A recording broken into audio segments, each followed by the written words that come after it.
Part of our functionality with our toolbar is in selection. So we're going to look at how do we select objects and multiple objects inside of the scene. We have 3 cubes set up in the scene. We're going to work at just simply selecting on the objects. By hovering on top of the object with the cursor, left-clicking on the object is going to select the object. Left-clicking off of the object deselects the object. To add to a selection, we can left-click to select it. Holding the Shift key and left-click on the next object is going to add to a selection. To deselect the objects, we can hold Control, left-click on the objects to deselect the objects, and remove those from a selection. To select multiple objects at one time, you can use Control-A, which will select all of the objects inside of the hierarchy, all of the objects in your scene file.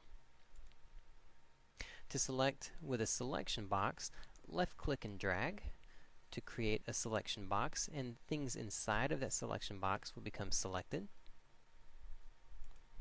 Additionally, you can select your objects from your hierarchy. If you have trouble selecting through an object, your best bet is to go just to your hierarchy.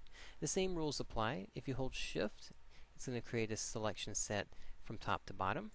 If you hold Control, you can just add to that selection. You can also deselect inside of the hierarchy panel to deselect the objects that have been selected.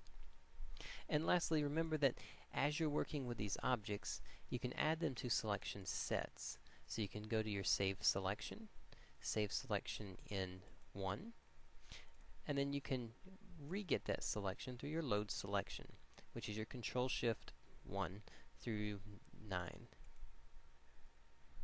There we go. And that's going to be all the selection types we have for Unity.